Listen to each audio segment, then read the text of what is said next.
Então, boa noite, paz seja convosco, né? Então, estamos iniciando aqui a nossa quinta aula. O tema de hoje é o conceito cristão contrastado com outros. Nós vamos falar de outros pensamentos, tá? São 15 lâminas e você acompanha aí no teu livro, né? Páginas 51 até 57, certo? Vamos dar início aqui ao nosso trabalho. A martiologia, tá? Nós já estudamos a antropologia, tá? A visão cristã do homem, tá? E o seu valor potencial, tá? O homem tem um valor a título até de nobreza, né? Nós somos diferentes, a obra máxima de Deus. Então, por mais que o homem pecou e foi expulso lá daquela condição ideal que ele tinha, porque as condições que Deus deu para os nossos pais, eram assim coisas de eternidade, para viver para sempre. Não é compatível as duas ciências, porque a filosofia ela caminha assim, e a teologia caminha paralelo. São duas linhas paralelas que só vão se encontrar no infinito, então é uma utopia dizer que vão chegar num acordo. Mas a filosofia, ela nos deu estruturas, elementos para nós podermos organizar a sociedade, né? E a teologia nos mostra a nossa relação com o eterno, que aí depende de fé para nós podermos entender e seguir esses preceitos. Não gosto muito de vincular com música popular, porque meio que banaliza a aula, mas tem uma canção aí, não existe pecado do lado de baixo do Equador. Mas vamos fazer então um pecado rasgado, suado a todo vapor. Quer dizer, é o que o carnaval preconiza aí, largado tudo, sem nenhuma regra. Se não existe regra, não existe moral, não existe nada que contenha, não existe Deus, não tenho que obedecer nada, posso fazer o que eu quiser e tal, tudo certo. E outros admitem até que o mal existe, né? Mas também há quem relativize o bem e o mal. Quer dizer, não, existe o mal, mas não é tão mal assim. Outros mais céticos dizem que o mal é simplesmente um jogo de poder, onde seria válida a afirmação de que a vitória é a razão, a vitória e a razão pertencem ao mais forte. Então, a lei da selva, né? Então, a martiologia, ela estuda esses comportamentos. A lâmina 3, a 1 foi a apresentação da matéria, a 2 foi lá o texto de martiologia. Agora vamos falar do cristianismo. Teve uma aula aqui que eu falei para vocês dos ismos. Os ismos, né, são sistemas. Então, o regramento daquele sistema que ele pretende que aquele grupo social adote para atingir aqueles objetivos. Tá? É mais do que um parâmetro ético. É uma condição proposta para que o homem pecador possa se redimir e ter um melhor relacionamento tanto com Deus como com o próximo. Quando Deus afirma que em sua criação tudo era bom. Certamente nós encontramos na palavra de Deus a resposta a essas indagações, ou seja, a nossa natureza, aquilo que você é, Luiz, vem do Criador. Tá? Moisés entendeu quando Deus ordenou para dizer a Israel que eles deveriam ser santos, porque Deus é sempre santo e sempre foi bom, conforme está escrito em Levíticos 19, 1, 2. Falou o Senhor a Moisés dizendo: fala a toda a congregação dos filhos de Israel e dize-lhes: santos sereis, porque eu, o Senhor, vosso Deus, sou o santo. Sede santos, porque eu sou santo. O que é ser santo? É ser separado do mal. Basta ser separado do mal? Não basta, não chega, 50% da obra. Os outros 50% o que querem?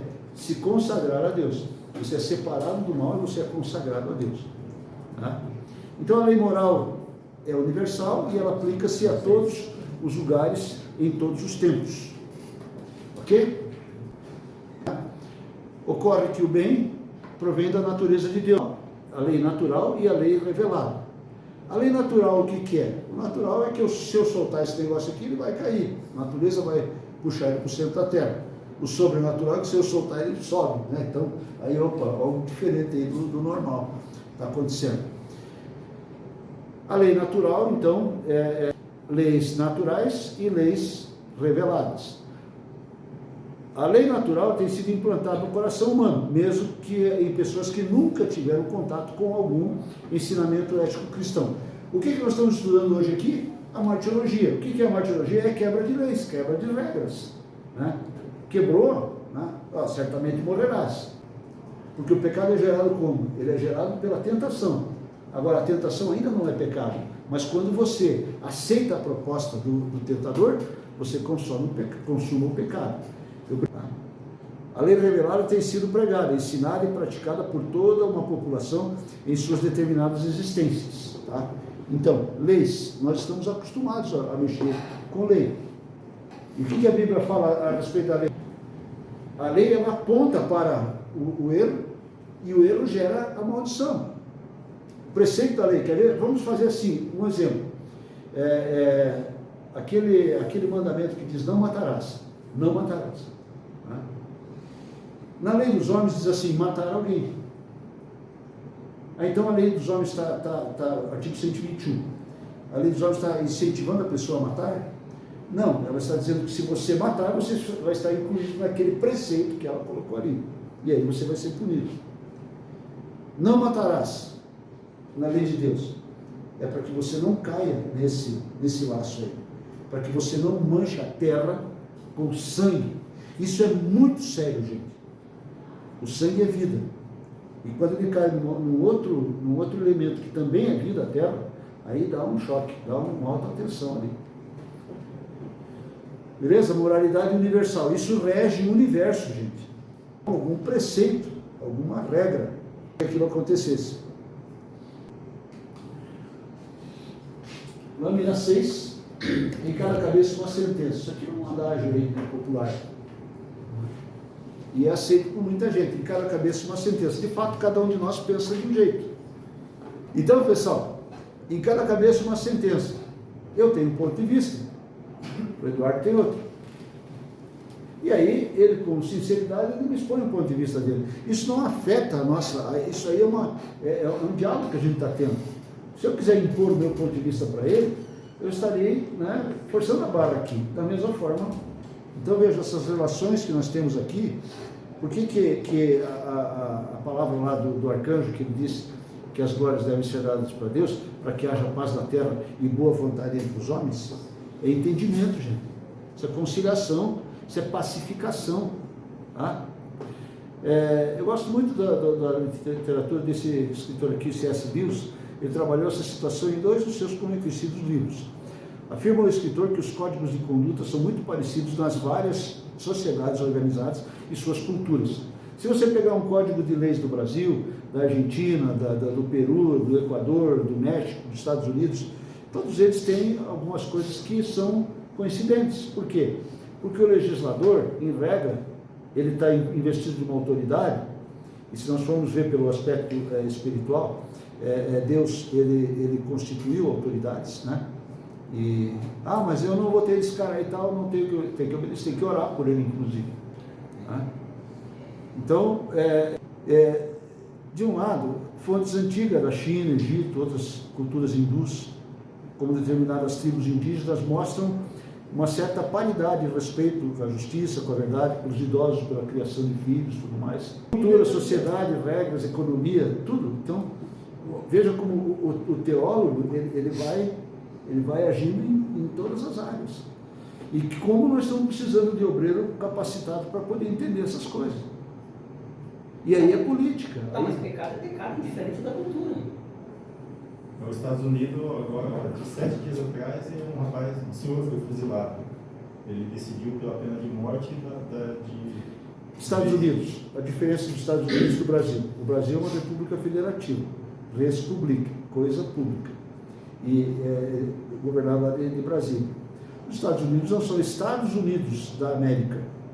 E cada, lá, Califórnia, Texas, sei lá, os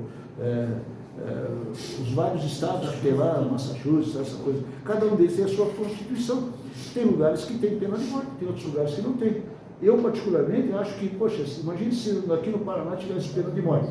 Eu fosse um funcionário público, um agente penitenciário, e aí me designasse lá, você vai ser o cara que vai apertar o botão lá para o caboclo lá morrer. porque ele cometeu um crime que ele é condenado à morte. Eu poderia ser até preso, eu não faria isso.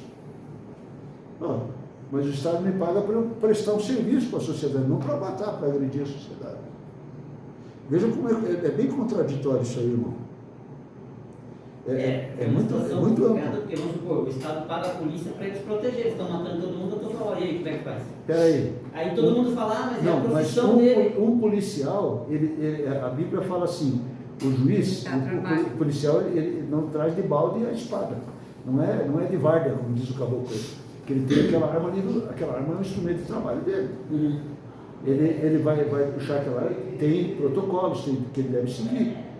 Não é sair matando aí, não é assim. E também a gente acaba indo para um outro lado também, que às vezes a sociedade ela é mal informada pela imprensa tendenciosa. E isso aí dá pano para manga. A gente não sai daqui com esse assunto encerrado ou resolvido. Tá? Tenho pastores policiais. Tem um pastor aqui, não vou dizer o nome, que talvez ele é muito conhecido hoje, ele já está aposentado, reformado, era policial militar. Ele foi um que fez o que os pastores lá da Assembleia de Deus fizeram lá no Nordeste. Pegaram aqui, está aqui, isso aqui é Bíblia, aqui o culto. Isso aqui é para quem quer Deus. Isso aqui é minha arma. Isso aqui é para quem quer atrapalhar o culto. Implantou uma igreja. Mas esse daí, pastor, né, ele sabe que nem policial, né? Ele sabe que pode chegar um momento que ele vai ter que usar e tirar a vida de alguém. Não necessariamente tirar a vida, vai ter que inibir o crime. Mas ele pode acontecer. Pode acontecer dele deve. Mas assim, a partir do momento que você conhece a verdade, a escolha é tua, que quer continuar ou não. Mas aí entra aquilo que Deus conhece o coração do homem, né? Imagina, eu vou ter que pedir para alguém ficar com o microfone. Né? Nós estamos no plenário aqui, ó, e eu quero que vocês participem e falem no microfone aí, belezinha aí, vai lá, pode pegar aqui. Fala o que você tem que falar. Não, Rapidinho. Deus ele conhece o coração do homem, então se o policial ele deu um motivo, né, numa intenção de só conter, ou ele deu um motivo de lavar o mato. Deus conhece o coração do homem. O Senhor é claro, não matarás. Né? Não matarás. Mas em que condições isso se aplica? É um universo muito grande, isso aí tem muitas variantes aí, que é difícil de a gente numa sala dessa aqui. Por favor, me ajudem a poupar esse tempo nosso aqui, senão nós não vencemos um negócio aqui. Tá? E porque em cada cabeça uma sentença. Nós temos 15 alunos aqui, 15 sentenças, com a minha 16. Então, e ninguém está aqui para impor essa ou aquela. Você pode até fazer a indagação.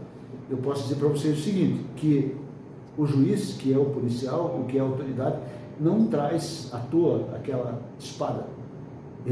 E a espada, gente, ela é um instrumento de justiça. E a mesma linha que Deus segue para exercer a justiça dele, ele segue para exercer a misericórdia. Então não brinque com a justiça e com a misericórdia de Deus. Porque se eu pedir justiça, Deus mata. Deus mata. E ele mata. Então, Senhor, tenha misericórdia. Olha para a nossa condição aqui tão pequena, nossa, que nós estamos procurando aprender aqui como lidar com essas situações todas aí. E você vai ter gente que vai estar no teu gabinete pastoral pedindo conselho, e você vai ter que pedir para... E Deus vai fazer lembrar dessa aula. Tá? Então veja, compare uma China e um Egito. Uma Índia que tem uma população maior do que a China, compor toda essa gente aí trabalhando. Então, tribos indígenas mostram uma certa paridade a respeito de justiça, de verdade. Tá aqui, ó, nós acabamos de falar, eu provoquei vocês aqui. As leis morais são conhecidas pela maioria das pessoas, independente da sua cultura. Qualquer pessoa, você pega alguém aí da rua, aí sei lá, uma pessoa completamente desqualificada, ele vai ter algumas coisas que ele vai falar coerentes, tá? Para você. E você, como pregador, vai ter que estar se nivelando para cima, para baixo, para poder chegar nessa pessoa. Tá? Então, todos são compelidos à paz, à obediência, a razões de bondade e justiça, independente de estarem sob julgamento da Bíblia ou não. Tá? Cada cabeça uma sentença. Lei revelada. É 8 já? 10 minutos. Lei revelada, gente. Na Bíblia nós vemos várias normatizações de procedimentos para buscar o bem da humanidade e os seus relacionamentos. Mas começamos pelo mais notório e mais importante. Êxodo 20. Divide-se em duas partes, o decálogo. A primeira parte se refere à nossa relação vertical com Deus, e as demais normatizam as nossas relações horizontais. Por que nós não estamos aqui brigando, se esmurrando aqui dentro dessa sala?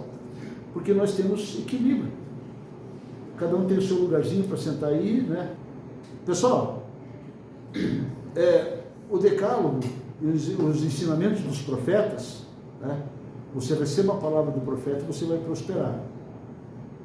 Você obedeça a lei de Deus e você vai ter, momentos de, mas eu vou ficar numa boa, vou ficar rico, vou ficar feliz e tal. Não, você está no meio de uma guerra. Tá?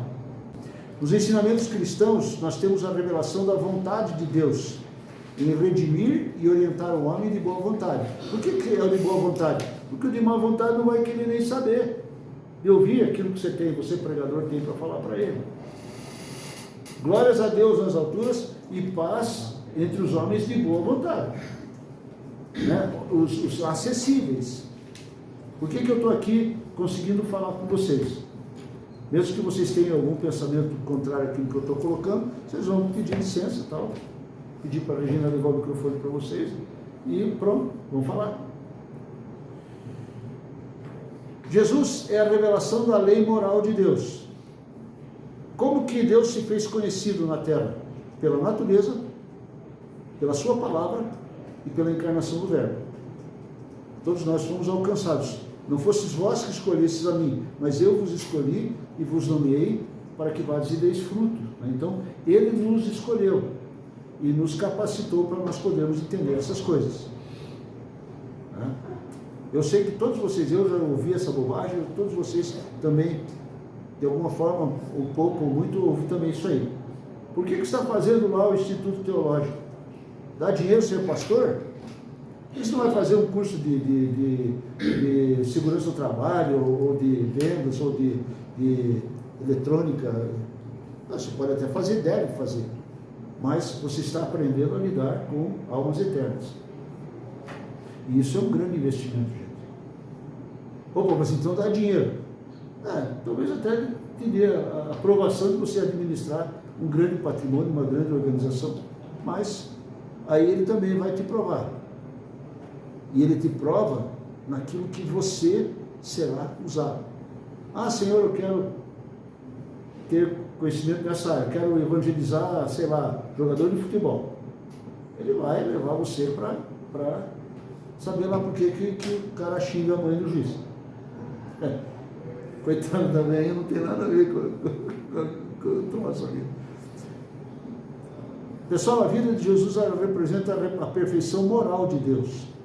E o homem que se dispõe a ser seu discípulo de Jesus, mas eu tenho pessoas que me ouvem. Elas te ouvem aquilo que você vai buscar lá na oração.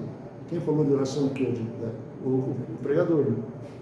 O tempo que você leva lá com Deus, o Espírito Santo vai falar com você e você vai falar, vai cuidar dos cordeirinhos de Jesus. Então ele é o padrão moral que leva o homem a seguir o propósito eterno de vencer o poder do pecado. Não brinque com o pecado. É nitroglicerina. Você, fuja do pecado. Da aparência do mal, das circunstâncias que te levam às vezes a errar. Temos ainda 5 minutos. Né? Sistemas que negam o bem e o mal contrastam a posição cristã. Espera aí, não é bem assim. Não tem mal nenhum de você tomar uma cervejinha e tal. Uma carninha gordurosa e tal. Né? Picanha. Claro que é gostoso. Mas se empanturra de picanha, você vê para onde é que vai ter um filho. Então, coisas assim, a moderação. Você tem que ter um equilíbrio. Sistemas pseudo-moralistas que negam a existência do pecado, é aquela musiquinha que eu falei para vocês aqui. Não existe pecado do lado de baixo do Equador. A linha do Equador nós estamos aqui para baixo, então aqui tudo vale. para esses caras que estão aí dizendo que é assim. Eu não caio nessa, porque isso é cilada do inimigo. Ex nihilo, lembro desse termo que eu usei nas primeiras aulas aí, do nada, né? Então o nihilismo, ele é muito mais do que uma negação do pecado. Nós estamos estudando o pecado. O que nos leva a pecar? Qual é o caminho pavimentado que te leva a exercer o mal? A negação da existência de Deus é um desses fatores. Se não há Deus, não há regra. Se não há regra, tudo é válido, né? Então o ateu se sente livre para a prática de todo tipo de pecado, tornando a vida absurdamente inútil, por não representar absolutamente nada. Eu estou estudando aí o candomblé, não para... Eu já descobri que o candomblé é uma seita, e os deuses mesmo deles são todos brasileiros.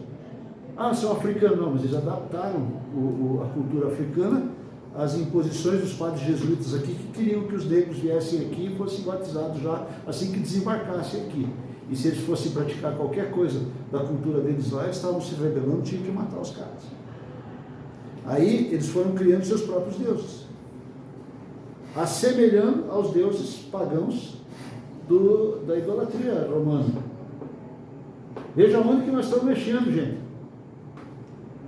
Vou visitar algumas igrejas, alguns irmãos lá, que são filhos, como discípulos de vocês aqui, tem gente lá que está dirigindo grandes igrejas.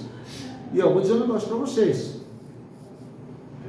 Um pai de santo, uma mãe de santo que se converte, ele se torna um bom crente, porque ele é zeloso.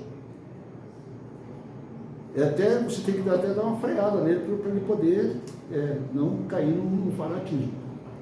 E tem grandes igrejas lá, para multidões. Tá? Então o nihilista, ele não espera nada que resulte de sua existência, exceto a sua própria vida, que segundo ele encerra quando você dá o último suspiro, acabou. Então eu vou aproveitar a vida. O que é aproveitar a vida? Eu vou, sei lá, encher a cara aí, usar droga. Pessoal, a pessoa que acha que acabou a vida, acabou tudo, ela está enganada. Se a vida é só isso aqui, a Bíblia fala assim, eu seria o mais miserável dos homens se eu esperasse apenas nessa existência aqui. Mas então você está transferindo a tua felicidade lá para depois da morte? Não, eu sou feliz já, eu sou feliz com Jesus. A minha felicidade não está na quantidade de dinheiro que eu tenho no bolso, claro, quando estou com um pouquinho mais de dinheiro, ajuda, né? Mas isso não depende disso aqui. Não vou discordar do senhor, só que tem um negócio.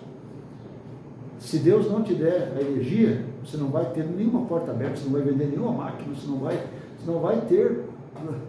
Se o Senhor não edificar a casa, em vão trabalham os que a edificam. Se o Senhor não guardar a cidade, em vão vigia o policial lá, a sentinela. Será inútil você se levantar de madrugada, repousar tarde, comer os teus pães de dores. E se você tiver essa percepção, você não vai ser só um bom obreiro, você vai ser um bom homem, você vai ser um bom marido, uma boa mulher, um bom jovem, um bom funcionário, um bom patrão, e as coisas vão dar certo. Daí podemos entrar no teologia da prosperidade? Até podemos um pouco, desde que não seja uma idolatria. Filipenses 4, 11, parte B, e 4, 13. Eu só posso dizer o 13 se eu viver o 11. Nós vamos dar um intervalo aqui, nosso cafezinho, né? Senão a turma briga comigo aqui. Deus abençoe, daqui a pouco a gente volta.